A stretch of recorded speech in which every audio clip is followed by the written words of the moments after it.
Hey gang, this episode of WTF is sponsored by Stamps.com. Go to Stamps.com and type in WTF when you click the radio microphone to start a no-risk trial and get a $110 bonus offer. That's Stamps.com. Enter WTF.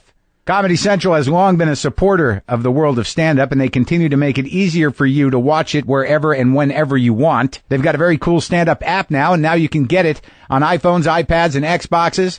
It is a pretty great way to explore Comedy Central's stand-up world. You can also see clips of me and precisely 74% of the guests from this show up there on that app. Do yourself a favor and download it and check out some stand-up, folks. Stand-up comedy. Lock the gate!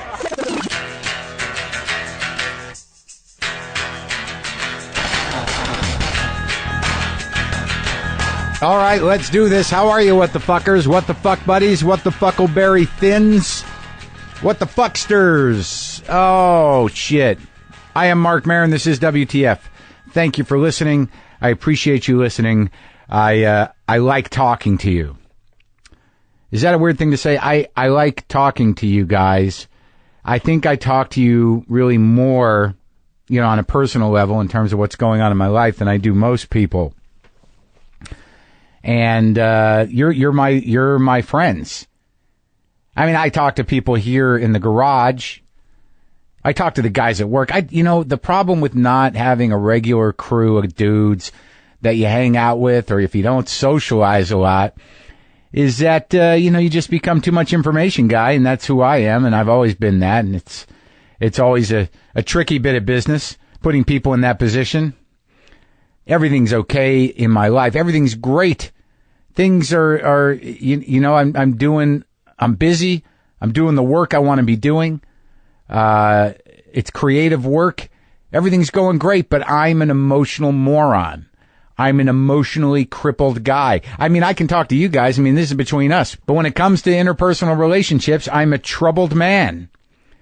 I wish more than anything, quite honestly, that I could be one of those guys where, people say, like, just man up or shut up or pull yourselves up by your bootstraps and, just get it together, man. Snap out of it.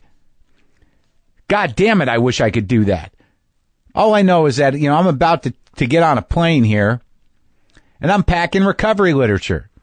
All I know is that I'm going to be the guy on the plane reading the book on codependency. That's what I know about me. Because I get to a certain point and things just get difficult and aggravated and I shut down and I blow up and it's just fucking ridiculous and I'm tired of it. Sorry to dump this on you. I know you're on your way to work. I know maybe you got your kids in the car and you don't have time to help me out, but I'm about to be 50 years old and I've got unresolved emotional issues of a 5-year-old child. And at some point, it's like, all right, look, I got the sobriety in place. I got that going. But now I got to deal with the other shit. How long do we got to wait for the other shit? And I know some of you are like, look, man, just shut up, man. Just shut up. Just deal with it. Just deal with it. Look, I envy the people that just have a life. There might be some problems, but not every problem is a goddamn life-threatening concept. They just kind of roll with it. For me, mundane problems, just turn into sort of malignant hurricanes of bullshit. And I'm the guy walking up the street like he's fighting wind. Because of something that's going on in my head? Are you fucking kidding me? God damn it. And then I say, the more grandiose parts of me thinks that, like, well, haven't all great men had their issues? I'm sure that Gandhi lost his shit sometimes. But who the fuck am I to compare myself to any great man? It's such a grandiose fucking rationalization. I might as well just go with Jesus. That's what he's for. But then, there's other parts of me that's sort of like, oh, what would Keith Richards do? Well, I guess he'd just bail, go to his house in Jamaica, hang out for a while, smoke some weed, get fucked up, play with the local musicians, then maybe pop back up to his house in New York or maybe to his house over in London, hang out for a little while, blow some steam off, have sex with a few groupies, Yeah, what's missing in that picture for me is the other houses, the ability to smoke weed or get fucked up, the ability to go have sex with some groupies without destroying everything. So the what would Keith Richards do idea doesn't play out anymore. At some point, I got to say, what would Marc Maron do? Well, he doesn't know all the time. Stop talking about me like that. Shut up. Oh, my God. So, for those of you following the saga of me, for those of you who are locked in and listening in order, did I mention Robert Wuhl is going to be on the show today? And some of you might not know who he is. Robert Wuhl. The first time I think I saw Robert Wuhl, to be quite honest with you, was on The Dating Game when I was a kid. On The Dating Game as a contestant. Yes, they used to use comedians as contestants. Some of you might know him from Good Morning Vietnam. Some of you might know him from Arliss, Bull Durham, Batman. But the Hollywood Nights I saw in high school was sort of a Animal House knockoff, and he played the Belushi-ish guy. He's a very loud and big and broad and cheerful act. And I had one of the great conversations with him. This is a great WTF conversation. I had no idea his history in comedy and the part in his life that Rodney Dangerfield played and how he came up. And he's also doing the HBO. Is it on HBO? Assume the Position 101 and 201. You can get that's his riff on history. It's sort of like a class thing. He does sort of a stand-up history lesson teaching thing. He's very proud of that. But it was a great conversation, and he's a great guy.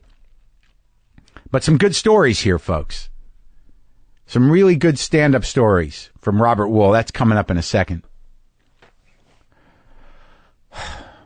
I'm just struggling a little bit and I'm not looking for sympathy. I'm not looking for self-pity. I'm looking for the fortitude to plow forward with the work I need to do on me. I know it sounds selfish. I know some of you think I'm a navel-gazer. I know some of you think this is bullshit. Believe me, if I could just shut up and man up, I would. But my man up guy is a little apprehensive. I'm really trying to be a better man, and I'm trying to do the right thing in my relationship, and I'm trying to treat Jessica well, and I'm trying to navigate this love. But I'm having a hard time. It's difficult times here. I want it to work out. I want us to be happy. I want it to work out. But I've got some sort of emotional cancer in me. So we had a long discussion. It was not a great discussion. It was a sad discussion the other night, and on Friday. And I was pretty beat up by it and, kind of lost by it. And saddened. And I came out here to the garage and to plink out a few blues tunes. So I figure, if I'm going to play blues for nobody, I better play them for me when they mean it, when I can feel it, when it can make me feel better. And I'm out here probably feeling sorry for myself, probably feeling some sadness, some relief, a mixture of feelings. But, it was just one of those sort of like frank, horrible relationship discussions. And I just felt like, oh man, I can't deal with this again. I can't deal with all this trouble. What am I going to do? I gotta do something. I gotta help myself. I gotta figure this out. Gotta take some action. Just sitting out here with my guitar, feeling a little beat up. I hear a noise. Outside on the little stairway by the deck. I hear the sound of a cat eating. And I put my guitar down, and I went outside, and I stuck my head around the corner, and fucking Deaf Black Cat was eating some cat food, looking pretty good.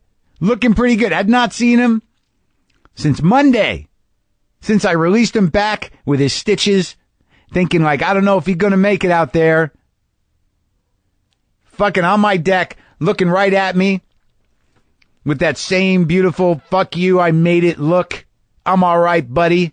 I'm not mad at you, I guess. Just don't put that trap out there again. And I thought, yeah, man, I hear you. I'm trying not to put the trap out for me again. I won't put it out for you unless I have to. It's good to see you. Have some food. Take your time. We're going to get through this, pal. A quick trip to the post office is hardly ever quick, so do what I do. Use Stamps.com instead. Stamps.com is the quick and easy way to get postage on demand for any business. Buy and print official U.S. postage for any letter or package using your own computer and printer. Stamps.com will even send you a digital scale that calculates the exact postage you need for any class of mail. And hey, I like going to the post office, but Stamps.com makes it so I don't have to stress out about it because I can do it in my garage. If I need to send something out right away, I can do it right from right here. I can hand it to my postman after I stamp it with the Stamps.com thing. Right now, use my promo code WTF for this special offer. Start a no-risk trial with a $110 bonus offer that includes the digital scale and up to $55 free postage. Don't wait, people. Go to Stamps.com. Before you do anything else, click on the microphone at the top of the homepage and type in WTF. That's Stamps.com. Enter WTF. Let's talk to Robert Wuhl. I think you'll enjoy this one.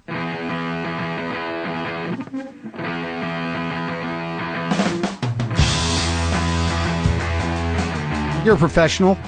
Yeah, I have a radio show tonight I have to do, so I put the headphones on. Do you? Yeah. I'm doing a thing for Sirius Radio once a week. I do fantasy baseball for them. What is this is an interesting thing. We'll get back to, my memories of you in a second, but sports, you live for it.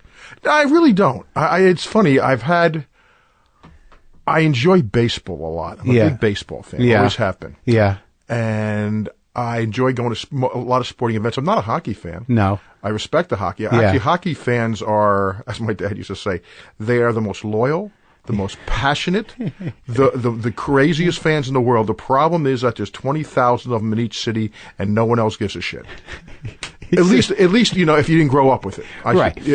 So it's sort of like soccer in other places. Pretty much. Well, I mean, soccer is very popular everywhere, but here, soccer seems to be catching on a little bit. More so because people are growing up with it. Well, I was just in Portland, and it's crazy up there. Right. Is that where I was? Portland, do they have, they got a soccer team. Makes sense. They're green. Now I'm going to get a lot of hate mail from Portland. How can you not know? But people are decked out. They're going. No, it's great. This is just another language to me. Yeah, but sports I grew up with. Yeah. I played sports, mostly intramurals. I wasn't like on high school teams. But you did Arliss, which is about a sports agent. Yes, it was about a sports. It was a world, but that was not because of. Arliss was about show business to you. It was about a guy doing a job. It was about my greatest compliment came one time when I was going to a party and I ran into Fran Lebowitz, Fran Lebowitz, the writer. Sure, yeah. And she had her chain smoking and she comes up to me and goes, "I hate sports, but I love your show." And I'd say, that's not about sports. It's about characters in the world of sports. That's different. Right. I was much more interested because most things about sports comes down to the big game. And numbers and right, and that's totally unemotional. Yeah, the big game, unemotional. Crap. I cared about a guy doing his job. Yeah. My father ran a business, so I was interested in a guy running a business. Yeah, I was interested in the characters of world of sports. For example, the woman who was the choreographer of the Laker girls. Yeah, I was interested in that. Yeah. What's her story? Yeah, there's a lot of stories there that might be interesting. And the guy who was selling peanuts. Sure. What's his story? Yeah. When he's making, 25, because I sold. When he's loading up the truck. Yeah, with his peanuts. With his peanuts. Right, and then suddenly he can't sell them on the corner. He sold them forever. Sure. I was interested in, personal things in the world. The athletes themselves had interest. See, what it was? It was about a guy who was an agent, and an agent by nature is a parasitic profession. You don't got to tell me. Right, exactly. By nature, it's parasitic. So many professions like that, Robert. Especially agents. Yeah, but the very nature of how show business is structured, or in the sports, or whatever business it is, is that not only is it parasitic, but you can't get anywhere without them. Well, it's helpful, but basically an agent. If you don't work, if he's taking a piece of what you make. Yeah. But in order to get access, you need that guy. Absolutely. Yeah. And he serves a purpose. Right. If he does a good job, they serve a purpose. Yeah. Well, they can, if they're really good. And they care. Yeah. They can serve a purpose, a good purpose. So he ran a business. So the only thing about his clientele was very unique because they were a very young clientele. Sports figures, the average career life expectancy of a professional athlete, depending on the sports, about anywhere from 3.5 to 5 years. It's like an actress. Actress has more than that, not much. Here's what I compare. When I hear people say athletes make a lot of money, they're making too much money, I go, first of all, nobody's selling. You don't have to throw any benefits for these owners. Yeah. I mean, you can't fuck up. Yeah. You can't screw up a franchise more than Frank McCourt screwed up the Los Angeles Dodgers. Right. It is impossible. Okay. And he sold the team and he walked away with $2 billion. To how much? $2 billion. No, that's not much. So it's like, a little bit of money. Don't worry about what this guy's making for 4 years, 5. He's making $20 million. No, this guy's doing okay. That's number one. So in defense of the athlete, you're saying, look, you don't begrudge them their money because they got a 3 to 5 year window. Exactly. That's it. That's with most examples, with rare exceptions. But isn't that's sort of the same in comedy and in show business? I mean, if you're good and you can nurture a career and do other things, but if you hit and the heat is on you, you got that window to make bank as best you can. But you have a career after, even though you're not making as much bank, you have bank. Ball players' career's over. They're not making any more than playing unless ball. They can get on a mic or No, but they won't be doing playing ball. Right. Their passion or their Here's the example I always use. Yeah. You remember there was a pitcher for the Los Angeles Dodgers whose heyday was in the 1960s named Don Drysdale. I heard the name. Right, very famous Hall of Fame ball player. Yeah. His had the great consecutive innings pitched streak scoreless. Okay. And he broke the record in Los Angeles on the night that Bobby Kennedy is shot. And in fact, Bobby Kennedy began his speech that night. His excitement by saying, first of all, I want to congratulate Don Drysdale for his, doing the shutout and breaking the record. And then, of course, afterwards he walked off and got shot. Yeah. Now, so his career ends, I think Drysdale retires 1970, 71, something like that. So that's 42 years ago. On his high school baseball team is Robert Redford. Really? So it gives you an idea a little bit of career expectancy. Right. When Redford's got 2 movies coming out this month. Right. So it's like... And where's Drysdale? He's been in baseball. He's playing baseball for the big man upstairs for quite a while. Oh, okay. But his career ended in 1970, right. 71. 40 years later. That's what I'm saying. When these athletes make money, it's for a very short period of time. But do you draw strength from that? I mean, you've been in the racket a long time here. You've been in show business a long time. My experience with you is that, when I was a kid, what year did Hollywood Nights come out? 1980. I came out here in 79, shot it in 19. I saw that in high school. Right. Like I went and saw that in high school, and you were hilarious. And I had seen you do stand-up before. I think for some reason, I have a recollection of you being on the Dating Game. Is that possible? That's correct. That's 100% correct. For how long? For how many episodes of the Dating Game did you do? I think I did 3. That was and people don't maybe realize that was a showcase for comics. Absolutely. It was a paying gig. Yeah. Oh, really? When I first came out, I talked about living in Eagle Rock. Right. When I you first moved came to out, Eagle Rock. Right. I moved from New Jersey to Eagle Rock. How the fuck did you find Eagle Rock? What happened was I was starting out at the Improv in New York. A guy named Bob Shanks, ex-TV executive, and he's now a producer. He was going to do a pilot for the Tony Tennille show. So he came to the Improv to see what young talent was in there. New York. Right. So wait, what year is that? I moved out for good in 79, so this is about 78, 77, 78. Okay, so I started in 77. Okay, so 77, 76, 77. In a way, the Improv had sort of arced its heyday a little bit. So you're kind of the tail end of that. I'm there with, my group was Larry, David, Jerry, Paul Reiser, George Wallace was there at that time, Bob Shaw, Barry Diamond. Bob Shaw. Yeah. Yeah, I love Bob. Bob Shaw once said to me by the time I got to the Improv, it was already the late 80s. So Silver owned it. Bud was out. And Bob Chris was out. Who? Chris Albrecht. Yeah, he was gone. Oh, that was all. It was Chris way put over. me on stage. See, Chris was the one who put me on stage. So when did Bud move out here? Bud moves out before I get there. Maybe a year before I get there. About 76, 77. So you were at the tail end of that, of the New York Improv Right. Leno had scene. already, I was after the group of Leno, Elaine Boozler, Richard Lewis, Bluestone. Kaufman. They had already gone. Now, interestingly enough, my wife was a waitress there who had came out with Bud. So she actually was part of that group there. Now, she was working as a waitress. She was Bud come out here in 76, 74? 76, 77, something like that, okay. right? 76. So that's when he came out. So I came into the Improv in New York, around at the tail end of 76. How old were you when you started doing stand-up? 24, 25, something like that. So you knew, so those guys were all your contemporaries. So you going back and forth. I didn't know any of them. I didn't know any of them. I knew, like I said, the guys I knew I started with Reiser. Right. You know them then. Right. But so you were going back and forth from the comic strip to the improv to Catch a Rising Star. Exactly, okay. yeah. So then, Bob Shanks sees me. He gives me a job doing a little performing and writing on the Tony Tennille pilot. So I come out here and I do that, and it turns out one of the other writers on the pilot had a house in Eagle Rock. Okay. And so I said, I'm going to move out here. He rented me the house. Okay. And I stayed there only a couple of months, and then I moved to Westwood. With your wife at the time? No, not married? I wasn't married at the time. We were just starting dating. She was a comedy club waitress from the improv. She was a waitress. She was a bartender, and she actually was moonlighting. She was working at Simon & Schuster, but moonlighting as a bartender. So that scene then, because like who have I talked to in here? Yeah, I talked to Jimmy Walker. So you're going to get the generation before you, that history. That was before me, yeah. But like by the time you got in, Richard Lewis is gone too. Lewis is gone too. They're all gone. So that whole first generation of what was the first wave of modern American stand-ups, who came and went. But your generation, which is really the second generation, right? Seinfeld, Reiser, Wolfberg, Dennis, Larry David, Gilbert. So these guys were the guys that you would go to the diner with. Yes. And that scene. So they were very aware that comedy was. It had blown up. It was a big business. Right. Well, it started because what had happened was in the previous years was Saturday Night Live started and then exploded. Robin Williams didn't explode yet. He was about to. Steve Martin had exploded. Right. Because that was when I was Woody in high school. Allen, Annie Hall had exploded, won the Best Picture. So that was the comedy clubs were starting. Yeah. There weren't many comedy clubs to work then. I mean, Pips and Sheepshead Bay. Sure. And you pick up a club in New Jersey, a club here. And you did that? Oh, yeah. Oh, sure. Oh, sure. So you were chasing it. Sure. Yeah. Like everybody starts that way. Absolutely. So how long? And I come out here in January of 79 where Bob Shanks says, I'm going to get you a deal at Universal. I have a deal over there. Come out and get you a holding deal. So I come out. Now, I had an advantage in that right off the bat, I started writing for Rodney Dangerfield. I was one of the first. In New York? Yeah.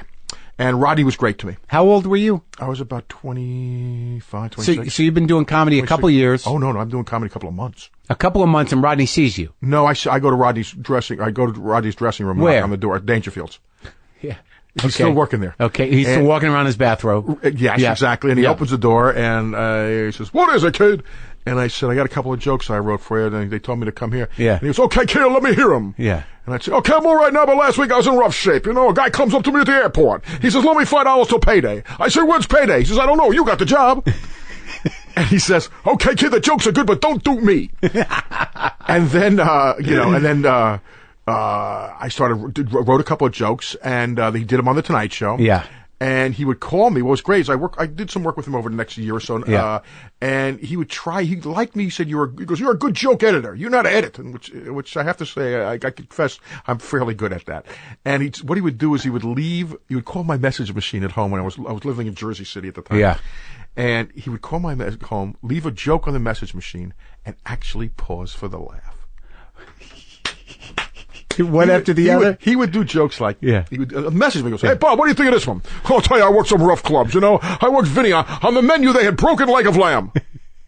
So what do you think?" Wait, he was the best. He was great. But I think, honestly, though, in the big picture, one of the most underappreciated comedians. Without a doubt. I talk about it all the time. The great comic artists now there's a lot of them. Yeah. I mean, I don't want to list them, but when they talk about Pryor and Cosby, Carlin, Rodney starts with Lenny Bruce. He would tell me stories about Jack Roy. Yeah, Jack Roy and Joe Ancis. I were knew, best friends. Right, and Lenny. And do you know Joe Ancis? Yes. You did? Yeah. Because of Rodney. Okay, well, let me ask you a question then. So, and we'll talk about his importance, because I'm a big champion of the legacy of Rodney Dangerfield, because he was the greatest. Because he was such a heavy-hearted dude, and when I first met the guy, I was a kid, but I was a doorman at the Comedy Store, but there was something about he was a real loner in a way. Oh yeah. And that, like, you know, he didn't feel like he come into it, he comes back, he doesn't get his big break until he's in his 60s. And then, like, all the dudes that, like, he didn't seem to be one of the guys. He had his own thing. And I think that show business sort of treated him that way in a way. And that when he got back to school and that big break, in my mind, I would like to think that Rodney was like, oh, fuck you. He was like that, yeah. Here was the thing about Rodney. He became hot in the he was starting to become hot in the mid-70s because he was on the Tonight Show and Carson loved him. And I got to tell you, as a college kid back then, we'd watch Rodney. Right. Rodney was like, because the jokes were just so fucking good. He's the most underappreciated comic writer that I've known in my lifetime. And the delivery system was perfect. The character was so intact. And what's interesting is when you listen to his early comedy albums, you know, like The Loner, I think his first one is The Loner. He's not doing the same thing. He's storytelling. Right. He's a brilliant storyteller. But then he when you ask him about what happened, he said it was after The Godfather, and The Godfather, they had all this stuff about respect. Yeah. And so he one day said, I got no respect. And that hooked on. He said, and I started to do Bang. It was like he was like doing rock and roll in the sense of like, he would have these wonderful stories. You ever hear the story how he got his name? It's a monologue.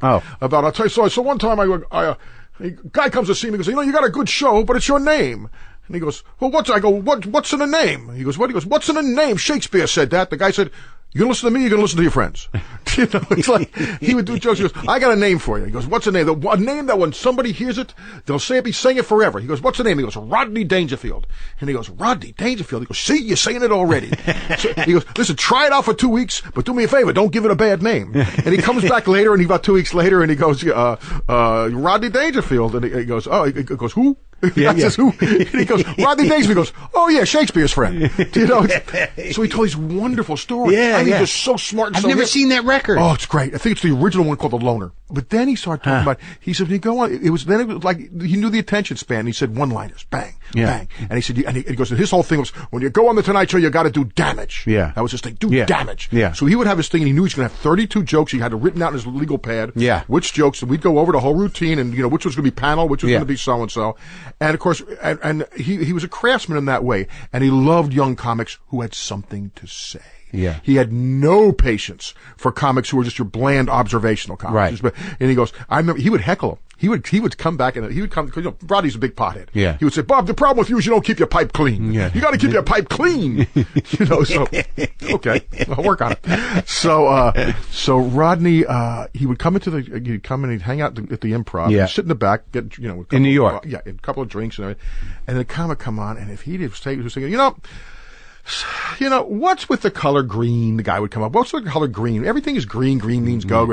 And Dangerfield would start heckling.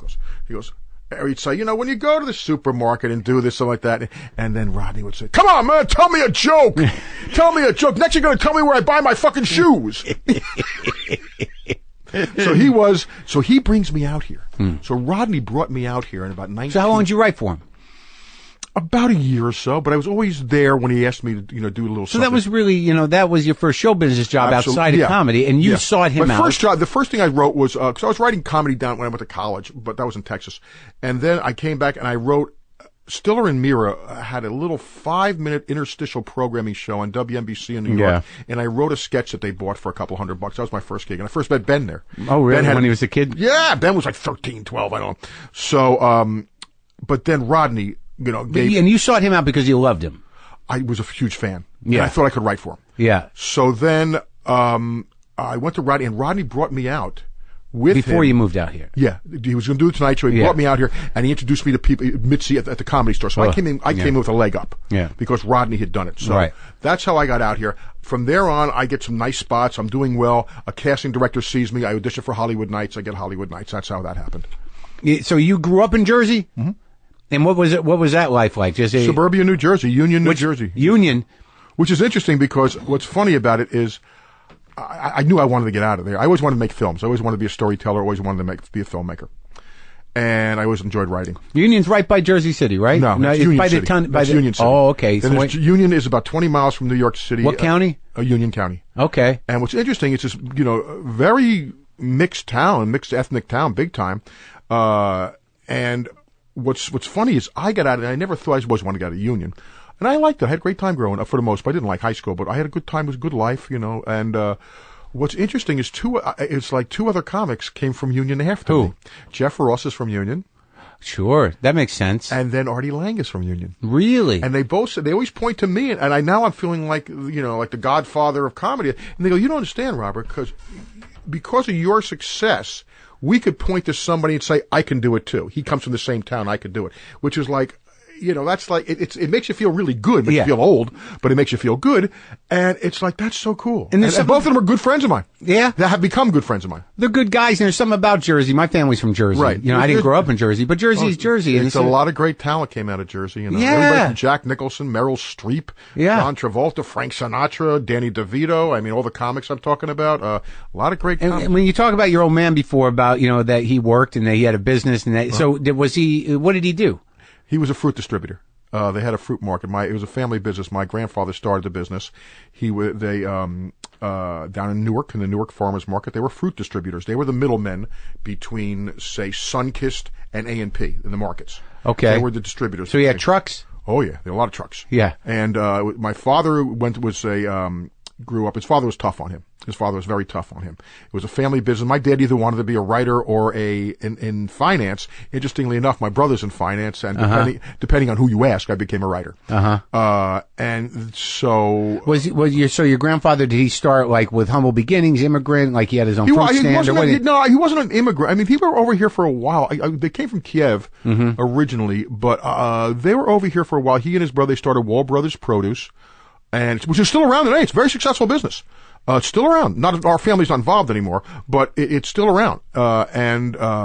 So he started that. My father goes to World War II, and he comes back, and he got married, had 3 kids right away, gained 50 pounds, and was miserable every day in his life going to work. But he was funny. But my dad was funny. My dad could tell jokes. He loved jokes. So you grew up with I brought some oranges. Not really, but not really. That wasn't that much because he was there so early in the morning. I didn't see him in the early part of my life because he had to be his dad was tough on him. He had to be at like the buyers like at these docks at like 6 o'clock in the morning in New York. Oh God! And then he came home like 6, 7 o'clock at night. Now, as it went on, he became a partner, and then my grandfather dies, and the hours became better. So was he supportive of you? Well, that's a great story. My mother was very supportive because she knew what I wanted to do. My father had a good heart in the sense that he knew there was money to be made in show business. Right. He didn't quite understand me going to New York at midnight every night so I can go on stage for nothing. Yeah. But my mother my mother supported that. She said, let him chase his dream. In the meantime, I went to the American Bartender Academy so I could have a bartender's license. I never used it, but did you got it though? Yeah, but I've never used it because I started making money. I started actually supporting myself. Is that something you have to update every year and take a test? I wouldn't know how to make. I got 100 on the test. Wouldn't know how to make a drink in my life. But like if you went in, so I got a bartender's license. This is out of date. Well, a couple of things happened was interesting. One is when I was in college, me and my buddy would always watch the $20,000 Pyramid. Right. And I would play along with this thing. I said, I think I can beat this thing. So I auditioned to go on this show, and I won. So who was hosting then? Dick Clark. That really he was there then? Oh yeah, and Sandy Duncan was I have a clip of it. I showed him my one-man show. And I win. And so that gave me, and by the way, I win. I'm just starting at the Improv then. So suddenly. In New York. So they shot it in New York? Yeah. Okay. So suddenly I won this $20,000. So it's like, oh, Robert won the $20,000 Pyramid. That's very impressive. Yeah. So that was good. So what was funny is my dad and my mother were vacationing. Yeah. In Florida. And like I said, my dad up to this point was, he didn't say anything about it. Didn't know what I was going to do. My mother had been supportive, but that night that it aired, April 21st, 1977, it was my mother's birthday, it aired, and everybody who was staying at the hotel, who would sit around and watch it with my dad, he gathered everybody around. He bought champagne for everybody, right? Yeah. And he watched it, and I went on TV, and I said, Dad, did you place any bets or anything like that? Yeah. And, he said, he told his mother my mother that night, maybe he's going to make it in this business. And he went to bed that night, died in his sleep. Your father? That night, yeah. After the 20,000? Yeah. Oh, it's heartbreaking. Yeah. That was a tough one. In certain ways, however, I have to confess, my dad was a pretty controlling guy. Brilliant. Most brilliant guy I knew. Funny as hell. Told great jokes. Yeah. But he was very he came out of that Greatest Generation thing. Sure. And he actually had been a code breaker. He was on the island of Tinian as a cryptographer, which is where the Enola Gay, his commanding officer was Paul Tibbets, who flew the Enola Gay. That was his and my dad was a cryptographer, and I asked him, he got a piece of the message. He didn't know what it was. It was something like Little Boy Down. You know? Oh, wow. Yeah, but when they dropped it. Yeah, he had no idea what it was. Right. But so he came from that world, and in certain ways, it was very liberating when he died for me, because I didn't have to worry about him over my shoulder the whole time, so I could do things. I miss him terribly. I would have been much better off at making decisions with him around. But at the same time, you make your own life. You know? Right, but also there's something about the fact that it was a successful note. Yes, at the end. Yeah, well, I mean, right. Like, I went off on a grace note. Yeah, like he went to bed and right. He just Exactly. No, there is that. There is that. My mother died very shortly thereafter. My dad died at 53. My mom died at 60. Oh, it's very young. Yeah, very young. I mean, they're dead. My father's dead now, 77. So what is that? That's almost 40 years. Wow. And my mom's dead almost. How old are you? I'm 61.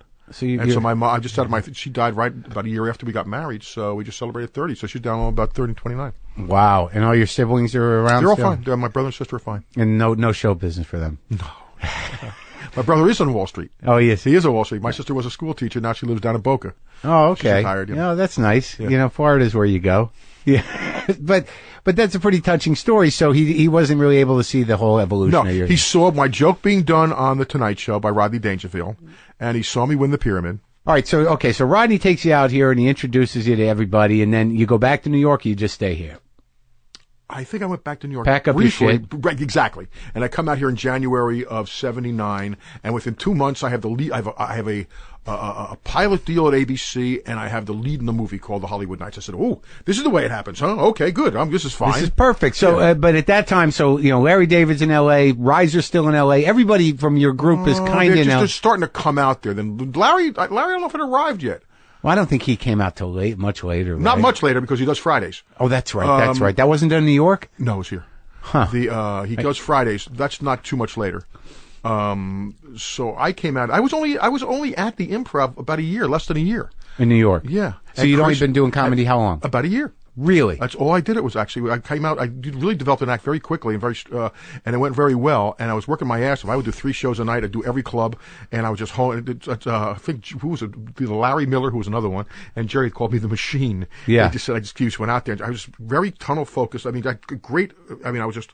We had I remember seeing you then, because you were intense. Yeah. You were sweaty. Yeah. There was a mile a minute. Yeah. And you just kept hitting. Yeah. And did you do comedy when you got out here? Well, yes, sure I did. Now, the thing was that I realized that back then, my whole gameplay wasn't to do the Tonight Show. That wasn't the be-all and end-all for me. It was Johnny Carson, the Tonight Show. Okay. It was a great avenue to do everything, because it was the Tonight Show with Johnny Carson. Can't negate that. But because the guy, I think his name was Jim McCauley, was the booker. The booker, yeah. And he was doing his job, I suppose, because he wanted, his job was to, what does Johnny like? Yeah. To be fair. And I don't know if Johnny saw me, didn't like me, Bobby, bang, I don't know.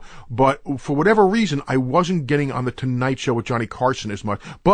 And I said, well, I can't, Bill, I'm not going to let that do my career. I mean, that's ridiculous. Yeah. At the same time, Merv Griffin adored me. Right. And I went on his show, and Merv doesn't get the credit he deserves, because Merv had comics on much before Johnny. Johnny would have him on when they were already, he'd seen him, and, he would, with the exception of maybe Letterman. Right. Pryor. Right. All these guys were on Merv Griffin much before Johnny. Well, yeah, no, I remember seeing them after school on Merv Griffin. I saw Leno on Merv Griffin. Sure. I saw a lot of people on Merv, and then you sit in the big Pryor chair. on Merv Griffin and everybody. And then you sit in the chairs, right? In the right, semicircle. exactly. So Merv was great. He gave me a contract that I was on every month for like 3 years. Wow. So I had to come up with material. So you had to go out and do it. Right, exactly. So, did you tour?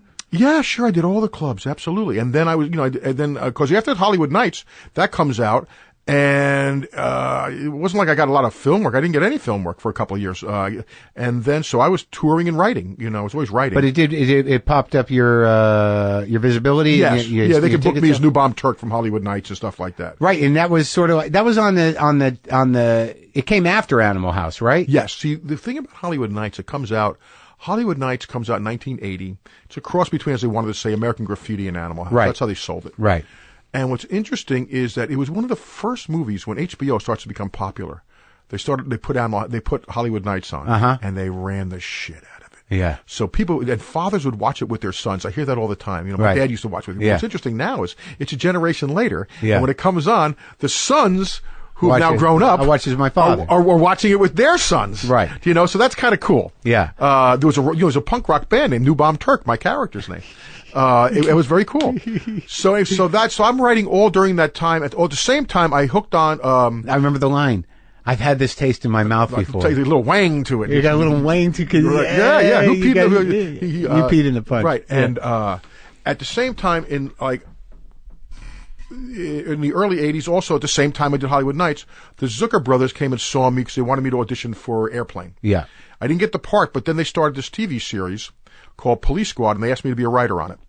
So I did that for the 2 months that we had the job because they took it right off the air. But it was again, the whole, one experience learns to another. But it's interesting because, again, when you have a generation of comics, and, you went to movies, you adapted to movies quicker and really probably uniquely out of that generation, in a way that was very successful. And a lot of those guys didn't. Was there any sort of weird sort of tension of Robert's getting away from comedy or, he's not doing enough? Never thought about it. Yeah. I don't think ever. I never wanted to be an all-time stand-up comic. I mean, that was never a goal of mine. To me, I was using stand-up comedy I came from theater. So to me, but I had this huge background in film, and I love comedy. But you loved Rodney Dangerfield, and I love comedy. You knew the gig. I knew every comedy. I mean, I could tell you the routines of Pryor and Pryor and Klein and Alan King, who is very overlooked now. People forget how great Alan King was. He's kind of a dick. He might have been a dick, but when you watch him, you watch the routines. Well, he was very important for sort of updating and moving the Jewish sensibility to the suburbs. That you now had more than that, the anger when he would go. Remember, people forget. I watched Survived by his wife. That's a great routine. But I'm talking about when he would come on and go after the airlines. Yeah. And go after the insurance companies. Yeah. And name names. Yeah. And get sued. And they dropped all the suits. And he'd go out and you realize this is ballsy. Yeah. He would go after stuff like that. Yeah. So he doesn't get the respect he deserves. No, not from a comedic standpoint. He could be tough. There's no question about it. I remember one time I was working in Atlantic City. And I was doing there were 2 shows a night. It was, I was opening for, I think, Melissa Manchester or the Temps or something like that, in the first show, and he was doing the second show. Yeah. So we'd switch dressing rooms and everything. And he sees me, and I'm with my childhood friend. He says, come on into the room, and Alan could drink. So Alan starts... Gin, right? I forgot what Yeah. So Alan starts telling me all his business details with my buddy. He says, they wanted me to do this for $30,000. I said, what am I going to do? I go, I'll get my kid here. What do I give a shit about you? But he just went on and just opened up. Okay, he needed somebody to talk to. But, okay, so I came... So I came because of my background in theater. Where did you do that in college? Yeah, but I always loved theater. Yeah, I always loved theater, and I love structure. I was into, and I was a film, sort of like not a major, but I'm a film aficionado, big time. So I had all this comedy background as far as that goes. So I knew, how to do that. So I had a background in that. So when I came out, in fact, because I was successful in films, I think it hurt me a little bit. It hurt because my ego that I didn't do more TV. Because at the end of the day, TV is what's more important. That's something. In terms of making a living. In terms of a lot of everything. In terms of TV reaches so many people. Right. You can be a TV star, but have a bomb film. You go back to do TV, nobody cares. You're in the movies, you have a bomb film, then you got to start. What am I going to do? Yeah. And you felt that happen to you? Well, yeah. But you were in big movies. I mean, that comes later. That comes a little later. Right. I was very fortunate because there was a period between, let's say, 1981 to about 85. I don't really work much in films. I did a couple of guest spots on TV. I don't work much. I get a break. Was it a nervous time? I mean, I was on the road writing, and I was doing stand-up all the time. I was doing clubs, and I was writing. So you're making a living. This huge K-Pro computer with me, which could never get on an airline anymore nowadays. And I'd always be out writing and stuff. What were you writing? Screenplays. Okay. Screenplays, stuff like that. Yeah. And TV shows. Yeah. And then... any of those get sold and made or bought? A couple of them got optioned. Yeah. I did an episode of a show called Sledgehammer. Mm-hmm. And I had a couple of writing jobs because I did Police Squad, which led to sold an idea to Warner Brothers, and then Paramount had me in their wing, which was a great writer's wing. They had this whole thing they were doing just for a very short period of time. Yeah. Great people involved in it, though, all of whom went on to big things. Yeah. And then I get... Barry Levinson had always been a supporter. He always liked my work. Did he see you at the Comedy Store? Yeah, he had seen me on TV, see me at the Comedy Store. He had me audition for Diner. He had me audition for a lot of stuff. And he cast me in Good Morning Vietnam. And that was the beginning. Because from that, now, of course, I knew Robin forever. And so it was very comfortable. Did you work at the Comedy Store? Sure, all the time. So you were there in the late 70s. Yes. And very late 70s. I come in 79. Right. Yes. So it's so like 70s, early 80s. So that's when, like Jim Carrey's there and Robin Williams there. Yes. And Roseanne Barr is coming around. I saw Jim Carrey, believe it or not, in Toronto. Yeah. I was doing, I think, Mark Ridley's Comedy Castle in Detroit. And I went to Toronto for something, and I saw on a billboard, some master of impression, Jim Carrey. So did you know then that he was No. some sort of inspired No. madman of comedy? I'll tell you what's interesting, though. Okay, now, I went to school at the University of Houston. Yeah. So I went back down there for something, and a bunch of my friends had started a comedy club down there. And, of course, I had been in the movies. Which club? It was called the Houston Comedy Connection, or maybe something like that, whatever it's called. Not the Laugh Stop. No. That was where I was working, probably. Yeah. But they had the Comedy Connection, and my friends were, a guy named Steve Epstein, and he had his friends, Steve Jimmy Epstein. Pineapple. Yes, Jimmy Epi. Pineapple and Riley Barber. Right. Well, Epi and I were college classmates. Oh, okay. Okay, so. And he was part of the original Outlaws. Right, exactly. So I go down there in 1981, and I see two guys down there. Yeah. One of whom I had no idea how young he was Hicks. Yeah. And Hicks, I said, boy, this guy's 16, good. 17. Yeah, Max. Yeah. Right. And the other guy is Kinnison. Yeah. And the two of them. Right. So that's why I first meet them down there. Before they move out here, before anybody. And I go, boy, they're saying something down here. Yeah. Kind of cool, those two guys. Well, yeah. I mean, was that called the Comedy Workshop? Comedy Workshop. That's what it was. So that was your friend's place? Yeah. Because that was a pretty famous place. Yeah. It was, for all those guys. Yeah. Carl LeBeau, too. Yes, they were all there. So, so then I come back and I get I'm doing stand-up. I'm always doing stand-up, working gigs. And then I would do, I got Good Morning Vietnam, then I audition and get, right after I get Bull Durham. Bull Durham. But so let's talk about the Good Morning Vietnam thing, because Levinson, who I think started as a comic somehow. Yeah, he was a comedy team with Rudy DeLuca. And did you remember seeing them? Oh, no. That was before. That was early Comedy Store stuff. Yeah, that's before me. So Levinson sees you, and he casts you in this thing, and you had a relationship with Robin before that? Yes. So you guys could riff together? Yes. And you had a dynamic? Yes. That was a huge movie, Robert. I mean, you don't get much bigger in movies. Well, at that time, Robin had come off a couple of bombs, a couple of failures. What was it? Moscow on the Hudson or something? No, I think that's before or afterwards. I think that might be Popeye was beforehand. Oh, right. The a couple of other things. Right. So you get this gig. Right, get this gig, and it was just fun. I mean, we were all together like a boys' dorm in this hotel, and I got to meet Bruno Kirby. Well, Bruno was the best. He was one of the great. I miss Bruno a lot. He gives my birthday party. We had one, and I miss him. Bruno was one of the great human beings. Great human beings. Yeah. And then, so we do that, and we're like 6-8 weeks there, and it was great. And that comes out, and it gives you a little leg up, and then I get to meet on Bull Durham. Yeah. And I give what Ron Shelton said was the worst. In fact, I called Bruno before the audition. Yeah. I said, because the guy only had 3 lines in the script. And I said, I'm a pitching coach, and he gave me the key to it. He goes, it seems to me, Bruno said, if the manager goes up, he goes up with his pitching coach. He usually takes the pitching coach with him. Yeah. So I said, I got it. I'm a yes man. Yeah. That's all I had to know. Yeah. So I played it like that, and I started improvising during the audition. And Ron Shelton said, worst audition I have ever seen in my life. I said, that was the worst audition I've ever seen. The casting director apologized for bringing me in. He goes, that's fine. Hire him immediately. He says, because what he can bring, I can't get. He goes, he's going to bring it. So, and then that began the relationship with me and Ron Shelton, which led to a couple other projects. And then before the movie opened up, we were watching Bull Durham in the screening, and Tim Burton came to see it. And the great casting director, Marion Dougherty, who was the greatest casting director of all time, she started it, was always a fan of mine. She actually had me audition for George Roy Hill for Garp. Oh, really? Before, but they were going to go with a movie star. Yeah. But interesting movie. Yeah, and so she had me. Oh, she was always having me in, but she said, "I want you to meet Tim Burton." Yeah, and that's when Batman comes. And in your role, were you a reporter? Yeah. And you were always there. It was a very present role. It was a great gig. And Keaton's great. The whole movie was a great experience. And Jack. Jack. That's right. I had Keaton in here. He's a sweet guy. Keaton's a very interesting guy. Yeah, very interesting. Because he's got a very dark side, It's like, and he's really. I mean, he could hard on himself. He's very tough. Well, he made decisions that he was very true to himself. Yeah, I'm sure. He's a Pittsburgh kid. Yeah, and do you remember seeing him as a stand-up? Yes. Yeah. Yes. He's good. We knew each other a little bit as a stand-up, not much. Yeah. But I saw him a couple of times. In fact, when Tim said we went out to dinner one time in London during Batman, he said, "Who's going to play the reporter?" And he said, "I got this guy Robert Wuhl." And he'd only seen me a couple of times. And he went, perfect. You know?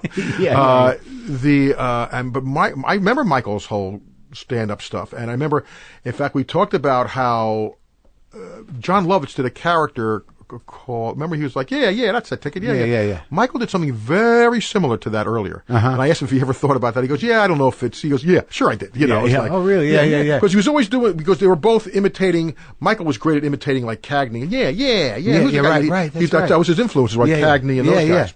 So, but Michael was wonderful. I mean, Michael was wonderful. I remember the shit that flew when they announced Michael Keaton as Batman. People forget that. The shit that flew. I mean, the Batman enthusiast said, Michael Keaton. He'd been in Beetlejuice, and he had been in Mr. Mom. Yeah. And he'd been in Night. He was a great Batman. He was a Night Shift. Yeah. So he was comic. And they didn't see Batman that way. They saw him like a Christian Bale type. You know, it's like darker before. I don't know. I arguably he's one of the best Batmans. Well, what happened was they didn't know Michael, number one. Number two is I went and saw Clean and Sober, that movie. Oh, geez, that was rough. That How first good movie. Is he? Great. How good is he? That opening scene where he wakes up with the dead girl, that was genius. So that movie was so good. I said, he's going to be great. So when you do something like and then after Batman, Batman was so big. So that's when it really, that's when things became. That's when you became a guy. You're a made guy. You became you're making a living now. You're doing okay. Yeah. And so did you talk to Jack Nicholson? Did you? Oh yeah, all the time. Jack was the greatest. Really? I used to drive in and out of the set because the set was about an hour away. Yeah. And hanging out with Jack the few times I did was the greatest thing of all time. Right. Just as almost like a fan, as a kid, Well, first of all, he's incredibly smart. Yeah. And a great storyteller. He was one of the great raconteurs of all time. He would say, girl comes up to me at the dance and the other day and she says, "You want to dance?" I said, "Wrong verb." He would tell me stories about, he goes, so one day, and this is years ago, and I'm cooking up Princess Margaret. Oh, my God. But he would tell stories about, I met John Wayne one time. Yeah. It was right after Easy Rider or 5 Easy Pieces. Yeah. We're in an elevator. Yeah. And I'm there. Yeah. And doors open, the Duke comes on with his guys. Yeah. And I see him, the guys whispering into the Duke's ear. And he says, as he gets out, he goes, "I hear you're an actor." I go, "Yes, sir." He goes, "Talk low, talk slow." And he walks out. He goes, "That's what the guy says to me."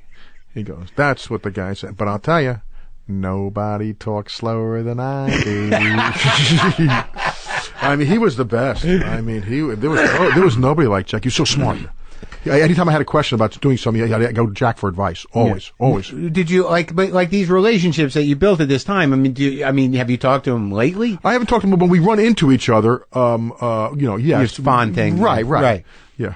And like with Larry and those guys, the comic friendships, did those still hold up? When I see Larry, yes. I mean, I'm not. Isn't it interesting? Like I was never. Though? By the way, I wasn't in the group that tight. Although I started with those guys, I wasn't really the one hanging out in the diners with all those guys together because I was going out to another gig or doing something else. Right. So you were you were out busting your balls, and they were staying in the city. A little bit more like that. Yeah. Okay, so I would assume that after Good Morning Vietnam, then the heat's on you, right? I mean, you're like this guy, right? I mean, it was good because I went from that to Bull Durham to Batman, so that threesome really helped. And then what happens after? Well, what happens after that is I do a movie called Missing Pieces that went nowhere. Not a lot of fun. I did with Eric Idle. That was a good gig, but a terrible movie. And then I wanted to do my own movie. I wanted to write and direct, and so I put for about 2 years, I put a lot of effort into that and money into that. And I did that. And what movie was that? Called Open Season, which was it was a satire on the ratings industry. And a great experience for me, but the movie went nowhere. Got nice reviews. If you look up, like Jeffrey Lyons, not Jeffrey Lyons, who's the guy who's got the TV book with all the movies? Maltin. Leonard Maltin. He gives me this glowing 3-star review.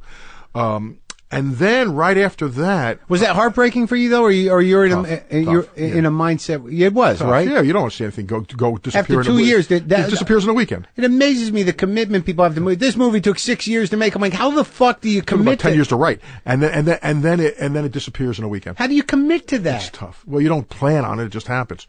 And then at the same time, as I'm doing that, right after I finish that, I do Cobb. with Tommy Lee Jones. Because Ron Shelton and I talked about doing that. So you're a baseball guy. Yeah. Well, we're both baseball guys. Yeah. But that was just a great story. So right after that, so I knew the Cobb was going to open, but did all right? Not bad. Oh, really? Terribly financially. Yeah. But right after that, I had written a pilot. Before that, I'd written the pilot for Arliss, and that changed a lot of things because that's a TV series and it was on HBO and it was Albrecht. So Chris, your old buddy from the Improv. What had happened was that Chris Albrecht had risen through from being a comic. Remember, Chris starts as a comic. He was part of a comedy team, Albrecht and Zamuda, comedy from A to Z. Bob Zamuda. Yeah, A to Z, comedy. Yeah. So that team, when Bud moves out to the West Coast, he says, Chris, forget being a comic. You should be a manager. Yeah. So he sells Chris a piece of the club, and Chris manages the club. He puts me on stage. So I always delivered for him. Yeah. So Chris then becomes an agent, and then he gets over at HBO, and I write the pilot for Arliss. We rewrote it, and Michael Fuchs at the time would not give me a green light. He was the head of HBO. He was the head of HBO, would not give me the green light for the show. Why? Because he had done First and 10. That was the first series at HBO, which was with O.J. Simpson of all people. Yeah. And Delta Burke, and it was like a TNA thing, and they were sort of embarrassed by it. And he thought, here comes another sports thing. And I go, this is not going to be that. And so he gets fired, and Chris says, I don't know anything about sports, but I trust Robert, and I think this is funny. So he gave me the go-ahead.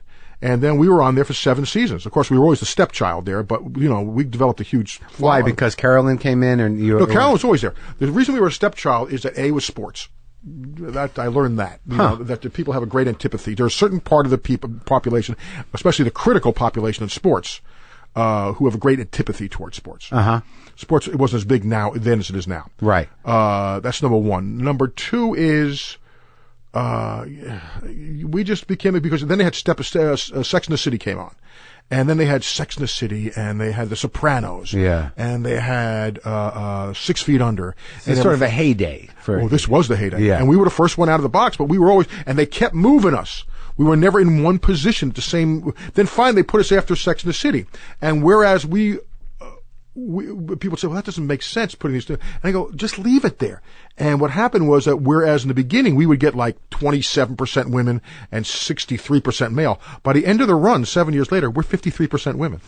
Because I knew I had Sex and the City ahead of me getting these huge numbers. I didn't want to lose any more of the audience than I had. It was a basically female audience. So I pushed the part of Sandra Oh as Rita, the secretary, and I pushed her character, and I knew she was my conduit to that. So I gave her a larger role, and that worked. And then people got into the show, like the Fran Lebowitz story, and that was just great. I mean, that was. That's very clever political thinking on your part. That's real show business thinking. Well, that's just smart thinking. I mean, it's just if I got an audience here, if I lose that audience, they're going to move me again. But it's interesting when the creative force makes those decisions and not some executive who's just winging it. Like if somebody came to you and said, it made the show better. Oh, well, that's great, but it also came from you. But I wonder if somebody said, we need more of the girl, in that moment, would you be like, that's not what the show's about? No, maybe. Yeah. I don't know. But it wasn't about that. She was a character in the world of sports as far as I was, because what's interesting is one of the big agents, sports agents in town here who helped me, his assistant actually went to high school with me. Now I didn't base anything on the character on that, but I just said, what's her life like? It's like Peggy in Mad Men. Yeah. Do you know, it's, yeah, I get it. Yeah. But when you found yourself in this situation where, you're doing these big movies and you had a few, other people's movies that didn't go well and you had this horrendous disappointment with your own movie, that, in those times, what propelled you not to crumble? I mean, I have to. Well, I was working. I remember that was the hardest thing I ever did was doing Arliss because first of all, unlike again the stepchild. Before Arliss, I mean, you had this movie 2 years into it, and then it craps out. How were you not? We were already about to shoot the pilot, so I didn't have time to, and I knew. Oh, well, yeah, that was fortunate. That was fortunate. So you didn't have a dark period of like, what the fuck am I doing? Right. You know what I mean? Right. It crapped out on me. Right. We just got to keep going. I mean, that's the one thing about being sports, and when you're in sports, especially baseball. Yeah. Baseball is a very long season. Yeah. I use analogies like this. Yeah. Baseball, unlike football, which it's like baseball's 162 games. Yeah. You got another game tomorrow. Yeah. It's got another game tomorrow. It's like I would go on the road. I remember I forgot the name of the female comic I was with, and we were on the road together. And she was bummed out after a set she had done. Yeah. And I said, "What are you all bummed out about? You got another show tomorrow." And she goes, "I go, you just got to let it go and work for the next show." And she said, I can't believe, I hope I never have that attitude to take. And I said, it's the only attitude to take. I said, otherwise you're going to drive yourself crazy. Now, I mean, I'm not saying you shouldn't make the corrections, make the adjustments, but don't beat yourself up. You got another show tomorrow. Huh. You know, it's like you get the rest of the week to worry about. Yeah, but I'm not sure. I don't think that way, and I think it's very good advice what you're giving, but I think that there's something about the comedic sensibility or fundamental insecurity that, some of us get a lot out of beating the shit out of ourselves. Yeah, well, we all do. I mean, that goes with the nature, but it is a profession. See, again, it goes back to my father running a business. Okay. See, it's the other thing, too, is if I come from, I always make jokes that my father was Republican, my mom was a Democrat, it's like, so I see both sides. I know both sides politically are full of shit. Yeah. But I understand running a business and, it's show business, the artistic side versus the business side. Uh-huh. So, that's the balance. And of course, the baseball thing is great because you have to do another show tomorrow. No matter how good the show is today, you got to do another one tomorrow. Yeah. So, and the people won't care. But it's exactly that struggle that, you and I have both seen people that crumble. And it's exactly... We all do it. Yeah, you can't help but carry your influences. Sure, I look at early parts of myself and I'm like, I thought I was Hicks and, or I was influenced by that. You talked about me in the beginning, Mile a Minute. It was Rodney. It was Woody. It was Alan King. Again, it was, I can see all of them. Yeah. Until you develop your own style. Yeah, I couldn't see those in you, really. I mean, now? Right, not now. Yeah. Not now, but you could early, for sure. Okay, so, you had the arc with Arliss. Right, and then Arliss happens. And Arliss is incredibly hard work. But Arliss is the best gig of all time because I'm making a movie a week. I'm making little movies. And it was great. So that winds down, and then what are you confronted with? Then you're confronted, what are you doing next? What am I going to do next? You got a game tomorrow. Yeah, exactly. I got a game. I got to figure out what the game is. And then I come I guess that's the hardest part about your analogy, isn't it? Where is the game? Yeah. So I did some stand up, and I didn't want to do that because I'll tell you, I stopped doing stand up for the most part because I just hate drunks. Yeah. I got to tell you. Yeah. I don't like dealing with drunks. Yeah. I don't like being around drunks for the most part. I don't drink. Yeah. So I just don't like drunks for the most part. Right. So I was with Albrecht, and I said, Chris, I got an idea about doing something with history. Mm-hmm. I said I could do something with history where I could make, and then bring it to today. Yeah. And so he says, okay. He goes, the one thing I know about this is you cannot develop the show. You just got to shoot it. Yeah. It's like developing a stand-up act. Yeah. So I came up with this idea, and I started workshopping in these monologues all around Los Angeles. I told the kids at the colleges, if you stay and listen to me for an hour afterwards, I'll give you free pizza. So we would come in with the pizza. So you go to classes? I would go to college classes all the time, and basically I'm building. That was my comedy clubs. I was building the monologue, and then I shot this thing called "Assume the Position" with Mr. Wall. Right. I saw that. It was great. But what? Tell me about this workshopping process. So we would put together material and with graphics and stuff. Who'd you call to say? I hired a kid to produce it. I had my partners. It was a couple of people wrote on it. Alan Steven was one guy who wrote on it. Alan Steven, I remember him from the Comedy Store. Yeah, Alan worked on those. First one, Rebecca Reynolds, who I knew from Arliss and I knew from the Improv. And then I hired a kid who was suggested to me by HBO, a 23-year-old kid to produce named Will Reiser, who in the middle of this, great kid, and in the middle of the first show, gets sick and he develops cancer. And I couldn't believe it. And he says, yeah, because I got something on my back or something. It's really weird. And I go, do you know what it is? No, but I think they're going to biopsy it. And he says, so his girlfriend, he's got to go to Cedar Sinai and be there at 6 o'clock in the morning. His girlfriend lives across the street, who's an actress. And he said, listen, I got to be here at 6 o'clock in the morning. I'm going to crash at your house tonight. And she says, I got an audition in the morning. Might not be a good idea. Here's a guy going in for cancer surgery. Good girlfriend. And the actress says, I got an audition tomorrow. Yeah.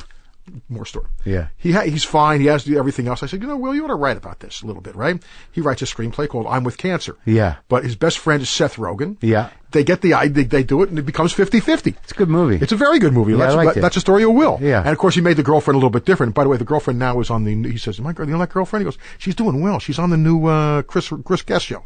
Oh, really? Yeah. So we do that, and what happens is we were going to shoot a 10-minute presentation pilot, or a 15-minute presentation pilot for HBO. But how'd you organize the colleges? I mean, you talk to a teacher? Or Will would go ahead and they'd find out. We'd go to a community college. We'd go to USC. We'd go to UCLA. And I would basically be sitting in a room just talking. Yeah. And seeing what are they responding to? What do they know? What don't they know? Because I can't do something, I can't tell a story about history and saying, but what you don't know is if you don't know the story to begin with. Right. You can't say, well, here's a story, but what you don't know. That doesn't work. That doesn't work. So what was the angle of the angle was that history was pop culture. And I could show how pop culture is history, it affects history through and I told the story about Christopher Columbus and the world is round. I told the Paul Revere story about how Paul Revere gets credit for something he didn't do. Yeah. And just stuff like that, and having fun and having a point, because otherwise I'm just, debunking myths, which wasn't my point. Right. So the point was, in a broad sense, to get people engaged with history. Right. And so what we did is we wound up, I went to Sheila Nevins, who was a documentary person at HBO, who I've known forever. She put me in touch with the Pennybakers, the great D.A. Pennybaker. The documentary guys. And so we went to NYU. Yeah. And I said, if we're going to do a 10-minute pilot, if I'm going to shoot 10 minutes, I might as well shoot 30. I'm going to shoot 40. Yeah, just shoot the So whole we thing. shot it. So we shot like 40 minutes. It was NYU, we did 2 or 3 shows. We cut them together. As long as I wore the same outfit, I knew continuity would never be a problem. Yeah. And so we cut together, and everybody said, this is really good. This is really good.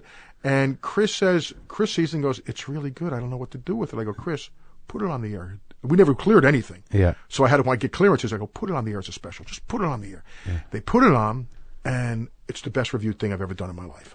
I mean, to this day, people stop me left and right about it. So he goes, do another one. I want to see. He goes, can you do a series of this? I go, Chris, there's a lot of history.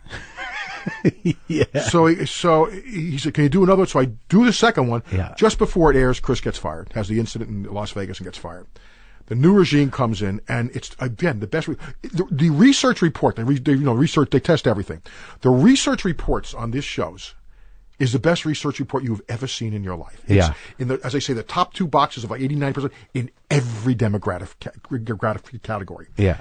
So, but the new regime comes in. This isn't their business model. They don't want to do it. So now I said, is that when Carolyn stepped up, or how did that work? Well, it wasn't Carolyn because it wasn't. It's a temporary thing. Yeah, but they hired the new regime. It was Michael Lombardo and the whole people. And they're good, and they're still my friends. Yeah. And I have this deal with them, so at the time, but they just never went ahead and with greenlit it. I'm still trying to get this thing because every day of my life somebody stops me about this show. So I've been trying to do that for a while now to get that to another network. And they each have, you'd think the History Channel, but they don't really do that. They do Duck Dynasty. They do, that's not really, garbage. History Channel has very little to do with history. Yeah. And so then I turned it into a one-man show. Yeah. We went down to La Jolla and did it with the artistic department there. So we've been doing that. I still tour with that. And now I just wrote a play that just had its premiere in New York. What play? A romantic comedy, a screwball romantic comedy called Hit Lit. Hitlit, which is a mistaken identity comedy. It's a satire on publishing. And I got, again, great reviews. So looks like we're going to be moving it within the next year or so to Broadway or in some way, shape, or form. Really? So I got to direct that. So that was great. And so that's pretty much, that's pretty much it up to now, I guess. So that's it. But it's very exciting that, you're a guy, like, I don't talk to a lot of guys like this, that, you had, a tremendous amount of success. And then you just kept plugging along, and then you had another different thing happen for yourself, and then you tried something that you've tried things that didn't work out, and you just keep pushing, and you're excited. You have a very good disposition about this shit. You have to. I mean, believe me, my wife would tell you other stuff, me bitching and moaning and stuff like that. Yeah. But what's the option? I mean, what's the alternative? At this point, there's no plan B, right? Exactly. I'm not, it's. Did you ever think about really teaching? No. Well, yes. I'm doing the serious radio show. I did a radio show for 2 years too. I did a Westwood One sports talk show, which was not a very good experience in the sense that it was just, I like sports. I don't want to talk about it all the time. That'll ruin it. That'll ruin anything for you. If it was movies, I could deal with that. Sure. If I could do an eclectic show like a Charlie Rose thing, I'd love that. Right, but keeping up with stats every day. And of course, it's all about fantasy football, and I'm not into fantasy football. Fantasy baseball, yes, but not fantasy football. I do a show on Wednesday nights on Sirius, which is fun. I do it with a partner, but that's a goof. Yeah. There's no money in that. Yeah. So you go for the next gig. And I put myself into a head now where I said, well, okay, I'm 61 and, the demographics of this business are real. And you just got to do, unlike others, I haven't pissed away the money. Yeah. And, so you look for the next project. You're practical. Yeah, but again, my father's business side of this thing. But also, I think some people are just like that. It's sort of like, it's a comic sensibility too. If you don't have a huge ego, it's sort of like, I don't know when I'm going to get the next money. Yeah, exactly. True. Something like that. Yeah. My wife is great. I mean, we've been married. We just celebrated last week was our 30th wedding anniversary. That's a miracle. And we. I've been with you an hour. I don't know how she does it. Yeah, exactly. Exactly. I totally get it. and I have a dog. We have no kids. Yeah. And we have dogs. Yeah. And we travel everywhere I travel everywhere. My dog's been to Paris 6 times. I mean, we go everywhere. I mean, I travel. I love, I have a Where's place that in New York. movie? We have A Dog's Day in Paris. Oh, she knows French. Les woof woofs in wow. Come on. I mean, I've got 3 generations of dogs. Yeah. You're a cat person. Yeah, I grew up with dogs. I get it. I mean, I just unconditional love. Yeah. And so I'm going to when I did the play the other day, a mystery author, big mystery author, grew up in New Jersey. Yeah. We were born in the same hospital, turns out. We don't know how we found it. Which hospital? Beth Israel Hospital in Newark, New Jersey. I was born in Jersey City. Margaret Haig. Okay, yeah. So he comes to the show, and I say to him, it looks like I'm going to be adapting one of his books now, because I like to do that. I love adapting stuff. I'm good at that. I'm good at putting together puzzles, like Rodney said, and adapting. So it's very cool. I'm looking forward to that. Now, Rodney seems to be this current through your spirit. I go because you refer to, Rodney said, I'm good at puzzles. Do you miss guys like that? I mean, do you ever think about it? Well, remember, everything's so generational. When you're younger, your influences are all over the place, or easy, you don't have the responsibilities. I miss Rodney, sure. I mean, I just miss Rodney for... Did you keep up with him through the whole time? Yeah, always. In fact, I spoke to him, he said, somebody told me I was when I visited him in the hospital, he was in a coma, and I left a note that I was there. I spoke to him before he went in for the last operation on the phone. And and I said, how long are you supposed to be in there? He goes, well, it all depends. If everything goes well, about a half an hour. And unfortunately, and he says, you like that one, huh? I goes, yeah, maybe I'll use that one. Yeah. And my funny friend David Permit, who was with him constantly, said, that was the last joke. He said, that was the last joke before he went in. Yeah, I missed, It's funny Rodney was on camera. He was funnier off camera. Because Rodney had opinions. Rodney had, Rodney had everything. Rodney would... and he would tell stories about, Joe Ancis, and because his relationship with Ancis was crazy. Joe Ancis was a clean freak. Yeah. He was germophobia. Oh, really? Yeah. Yeah, total germophobia. Yeah. And Rodney would say the most outrageous stuff, but he had a thing for black girls. Joe Ancis had a big thing for black girls. And Dangerfield would say, how can you figure out... you use it? And of course, Rodney didn't have a filter. Right. Rodney was old school, so he'd call anybody anything, names. Yeah. And he'd say, how do you figure out Joe Ancis? He goes, he washes his hands 15 times after going to the bathroom and then goes south on Schwartz's. Go south on Schwartz's. It's a little wrong, but it's generational. Yeah, it's totally generational. Yeah. And he'd always call them whores. Yeah. They were never whores, they were whores. Whores. He told me a story about when he would go to, one time he'd go up to the Catskills and he would go with Lenny Bruce. And he said his mother was crazy, Sally. Yeah. He'd say she'd yell out of the base, we'd be ready to get in the car, and he goes, and she'd yell out, make sure my kid gets laid too! Yeah. By the way, I'm sure you're a film freak. When was the last time, if you've ever, I'm sure you've seen the Stanley Kubrick film, The Killing? Yeah. Okay. The next time you watch it, which I It's one of my favorite movies. Okay. Do you remember the scene where Sterling Hayden is staying in that Fleabag motel? And he's like, that's where he gets the gun. He keeps the gun there and everything. It's just in the middle of nowhere. I don't know what it's. Yeah. He gets out, and you'll see across the street there is a theater. Yeah. And it's like a burlesque house. And you can just see him as he gets out, and he dumps this money into a bag, and he's putting it into a car. In the background, you see a burlesque house, and it says, also appearing Lenny Bruce.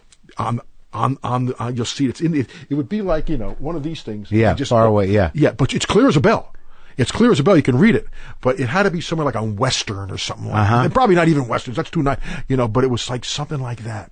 And I said, "Oh, that's cool. Yeah, that's very. That's cool. a great tidbit. Yeah, watch it next time. You'll see. You see it. It comes up twice in the movie. That's that moment. It's outside the motel. I'm going to look for that. But that moment when that money starts blowing away. Oh, it's a great movie. And when I don't remember what the woman says, but are we going to run for it or whatever? He goes, "What difference does it make?" Yeah, no, that's The Killing. I show it to my a couple of my nephews who are really into film. It's great because to give them appreciation because they see Pulp Fiction and you can tell where Pulp Fiction playing with time comes from. Right, is The Killing. Yeah, it's an amazing, it's a terrific, and it's like it's not. It was a studio thing that he did, so it doesn't really always fall into the Kubrick.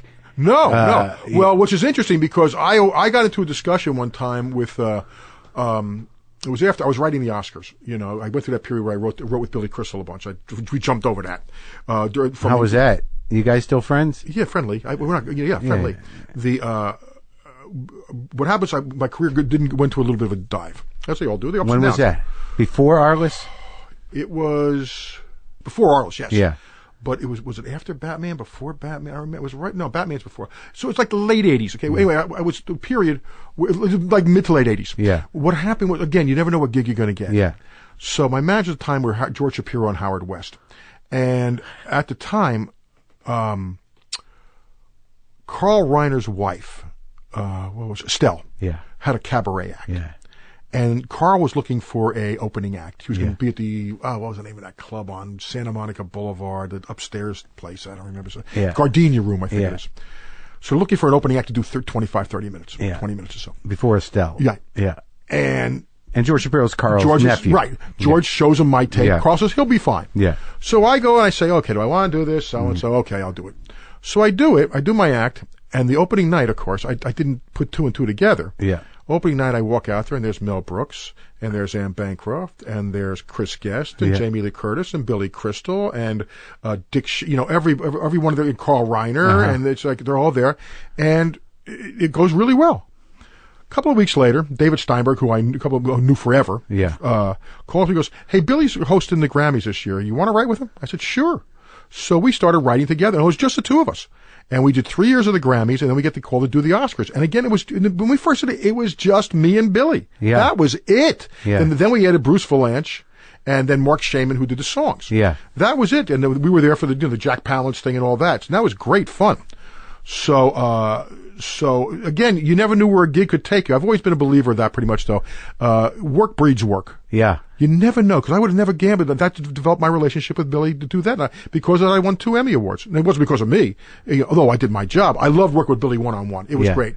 Because we only had 2 writers. It was just the 2 of us. So you got 15 writers on there. Yeah, so you just bounce shit off each other. We would bounce shit off each other, and we realized early on, because I have, as you can know, I'm a pretty opinionated guy, and I'd say, it's not about the host. That's the problem with the show now. Yeah. This is the problem with the show. They've made it, the host makes it about themselves. It's not about you. Yeah. It's not, when you do that, you're dead. Yeah. You do your thing and welcome everybody, do a couple of jokes up front, get the show going. Yeah. Don't do pieces in the middle of the show. Then it becomes about you, and it's not you. Yeah. And you gotta remember, now, in fairness to all the hosts, very difficult show to do. You gotta remember, tough crowd. It's an incredibly tough crowd. Because you got to remember, most of these people have never been in front of a camera before. Forget the actors. Yeah. That only makes up 10% of them. Right. Everybody else is the crew members and everything else. They've spent a fortune. And representation. Well, mostly, but all the people who are nominated, remember, you got 5 in each category. Yeah. So they got between their wives and everything, that's 10. It costs a fortune to go to the Oscars. Yeah. They have to get the gowns and everything else. Yeah. And the other thing is with each category that goes by, you got 4 losers who are pissed off. Yeah.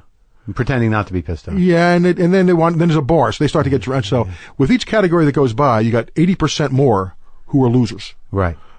They want to get out of there because you can't pee. You sit there for hours, and people don't realize how pissed off people are there. They want to get out of there. Yeah. And so it lasts in 3 hours. It could be 20 people with every lose who wants to get out. Exactly. It's unless they're up for at least 4, but a lot of multiple. times you can have like 3 or 4 people in a category, especially in the crafts category. Yeah. So you've got all that, and you got their people up there. Yeah. They've bought tickets for it. And It they're costs a lot of money. Yeah. So they just want to get to the party. They want to get drunk. They want to go pee and whatever. So it's a tough crowd to do. It's a tough show to do. At the Oscars themselves, and I'm a member of the Academy, it's very difficult because they won't. See, I always treat it as the way to treat this show is you are coming to our party. Yeah. Don't make it you got to make a decision. Are you making it a TV show or are you making it an awards presentation? Yeah. You have to make that distinction. And it's very difficult because I always felt as a kid I was sneaking up to watch well, now there's so many of them, it's different, but it's a very tough show to do, and you can't get rid of any of the categories because the Academy won't let you. Yeah. I mean, nobody cares about, best short subject by a left-handed Lithuanian. Yeah. And my big beef when we talk about comedy, okay, here's where I'm going to soapbox. Yeah. I have been going to the Academy for years saying, okay, you have a best documentary category. Yeah. You have a best animated film category. You got best short subject. Comedy is a different animal. Why don't we have a best comedy? Why don't we have the best comedy? And the true reason that they'll say this, that, and the other about it. The real reason is because the Golden Globes do it. And God forbid you should take an idea from the Golden Globes if you're the Academy. And who the fuck gives a shit anymore? Well, it's the other thing to me. It's like a good idea. I don't care where a good idea comes from. Yeah. But the Golden Globes do it. I go, and I've talked to like Harvey Weinstein's behind this idea, Ron Howard, from my buddy Tom Sherrick, who was the former Academy president just last year. He said he was a marketing guy. He goes, from a marketing standpoint, I love it. Are you kidding? If I can put nominated for best comedy on a poster, I go, that's more business. But it might be an issue that, who the hell knows how many comedies are going to be done in any given year? There's 5. There's at least 5. You think? Here's the thing. Oh, sure. Here's the thing about comedy. Here's why I get pissed off at critics. Yeah. Everybody agrees, who has half a brain, that comedy is more difficult to do than anything else. Yeah. They got to agree to that. I mean, if you don't have half a brain. Yeah. Yet, when you see a critic's 10 best list at the end of the year. Yeah. How many comedies are on that list? 1, maybe 2. Maybe. Yet. Yeah. Then they'll come out with their snarky worst 10 list. There's 7 comedies on it. Huh. Oh, there's a Rob Schneider movie, and there's an Adam Sandler movie, and there's this movie. And it's like, wait a minute. They're doing something different. Right. How about the pretentious independent film I just saw? It goes into deep meaning that is such full of shit. Yeah. I mean, they're trying to really make you, it's like, these are little comedies for nothing. Yeah. They're not trying to do anything. Yeah. It's like, so everybody knows comedy, but they agree they can't know how to do it. But everybody can put 10 terrible comedies on their list. Right. It's like, so I have this whole thing about comedies and also with critics in general, about movie critics, because I go, I'm a member of the Academy, so I go to all this stuff. Yeah. And I would say to critics, I go, let me explain you something. Guys, how many of you actually go to the movies? I see, because when you go to a screening, you sit down in your real plush chair. Yeah. And basically it's roll film. Okay. That's not the way people go to the movies. Yeah. You got to go to the movie. So that 2 hour and 15-minute movie you just saw, that really should be an hour and 45. Yeah. They'll say, it should be a little long. I go, a little long? They're all too long. I go, when you go to the movies, you got to get there 10 minutes early to get a seat. Yeah. You got to get parking. Yeah. Then you got to watch 5 or 10 minutes of commercials before the 15 minutes of trailers. Yeah. Now you're in that theater at least a half an hour to 40 minutes before the movie starts. So that 2 hour and 15-minute movie is now a 3 hour movie. I go, these movies are all too long. And it's all because of these egos of the directors and their final cuts. Yeah. I mean, all of them. All of them are too long. And by the way, one of the last few that won Best Picture were not that long. Argo's not very long. The Artist was not very long. I forgot the one before that was not very long. But all these, directors, they want their final cut. Did you like Silver Linings Playbook? Yes. Love it. Yes. Oh my God. Comedy. Yeah, comedy. Absolutely. Comedy. Well, that's a good fight to fight, Robert. Yeah, I'm constantly getting shouted down. No. But it's like, because then there's some director. Well, how do you know if it's comedy or a drama? I go, if it's got a couple of laughs, most of them, I go, I understand what you're saying if it's a dramedy, but I said, so that's better because they're not going to win. But comedies don't win. In my lifetime, how many comedies have won? Annie Hall, Shakespeare in Love. I think that's it. So you're saying that there is a prejudice. It's not by there is a prejudice by nature. Because, like Woody Allen used to say, when you do drama, you sit at the big boys' table. Yeah. So it's not intent. It's just that we take things that are just serious more seriously than comedy, which I'll fight that battle all the time. All the time. I appreciate you being out there on that battlefield. Oh, that'll be my battle to the day I die. Well, thanks, Robert. Oh, you're welcome.